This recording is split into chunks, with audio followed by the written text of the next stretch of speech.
Assalamualaikum warahmatullahi wabarakatuh. Hari ini kita akan membahas matrik BCG.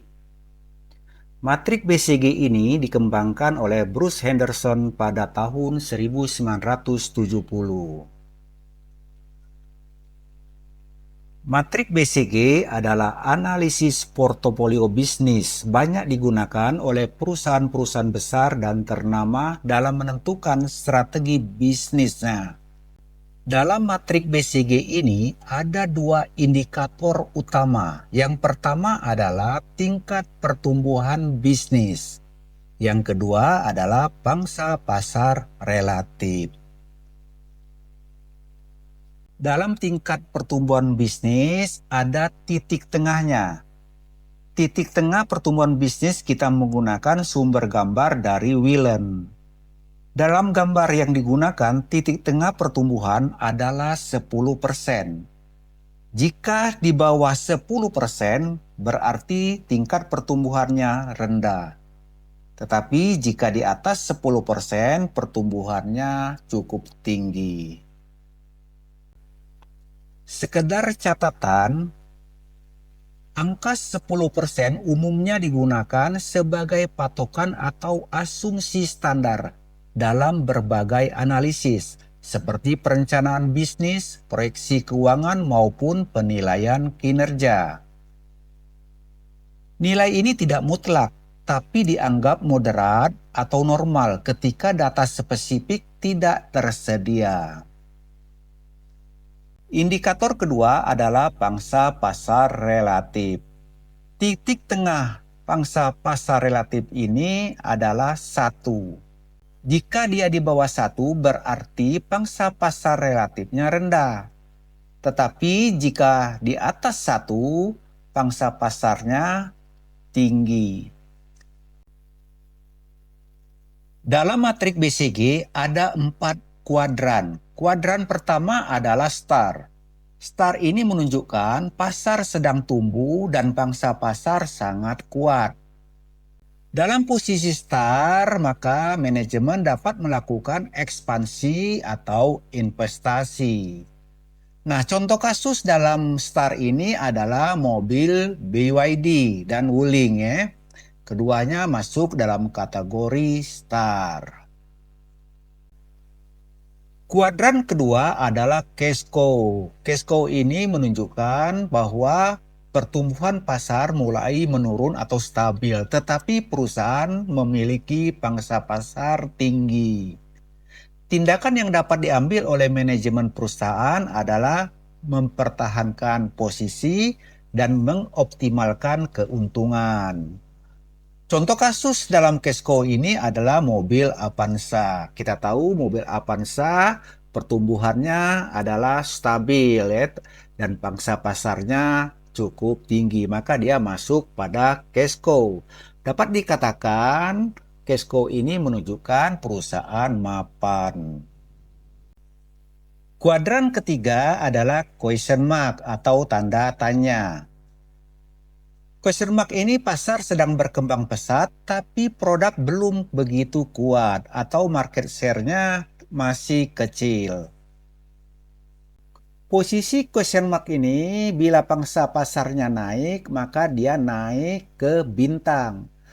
Tetapi jika pertumbuhannya turun, maka dia posisi dog, artinya harus hati-hati.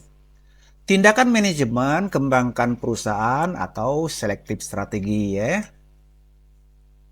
Kuadran keempat adalah DOX. DOX ini menunjukkan pertumbuhan pasar rendah dan pangsa pasar kecil.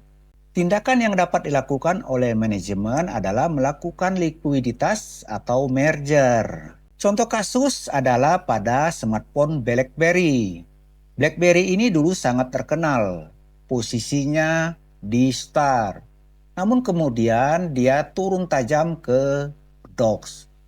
Hal ini terjadi karena munculnya sistem Android ya, dan iPhone. Contoh kasus lainnya adalah perusahaan klise merek Kodak. Kita tahu merek Kodak ini dulunya sangat terkenal, tetapi dia menggunakan sistem analog. Setelah munculnya sistem digital, maka perusahaan Kodak ini tergeser ke posisi dog dan mengambil tindakan menutup perusahaan. Sekarang bagaimana rumus pertumbuhan dan rumus pangsa pasar? Pertama, kita mulai dengan rumus tingkat pertumbuhan bisnis atau industri. Seperti dijelaskan sebelumnya bahwa titik tengah untuk pertumbuhan industri ini adalah 10%. Jika dia di bawah 10%, maka dia masuk kategori rendah. Jika di atas 10%, maka dia masuk pada tingkat pertumbuhan tinggi. Adapun rumus tingkat pertumbuhan ini adalah penjualan tahun ini dikurangi penjualan tahun lalu dibagi penjualan tahun lalu dikali 100%. Misalnya saja tahun lalu terjual 1000 unit, tahun sekarang 1070 unit. Maka hasilnya adalah 1070 dikurangin 1000 dibagi 1000 dikali 100%, maka didapatkan nilai 7%. Nilai 7% ini menunjukkan bahwa angka tersebut di bawah 10%, maka dia masuk kategori tingkat pertumbuhannya rendah. Sekarang kita masuk pada rumus pangsa pasar relatif. Seperti telah dijelaskan sebelumnya, pangsa pasar relatif ini titik tengahnya adalah 1. Jika dia di bawah 1, maka termasuk kategori rendah. Jika di atas 1, maka termasuk kategori tinggi. Pangsa pasar relatif ini rumusnya adalah pangsa pasar perusahaan dibagi pangsa pasar pesaing terbesar. Misalnya saja perusahaan kita 20%, pesaing terbesar 25%.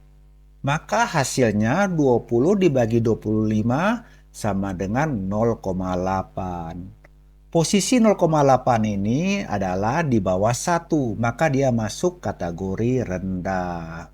Hasil perhitungan menunjukkan tingkat pertumbuhan bisnis 7%.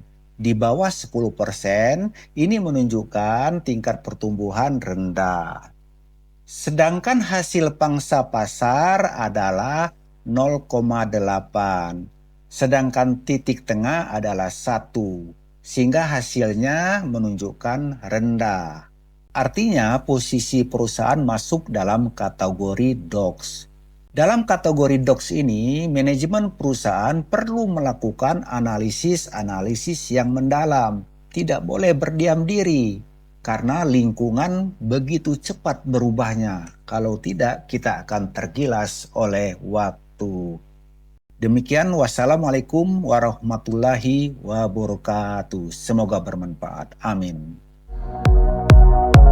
Was easy to use, so cold.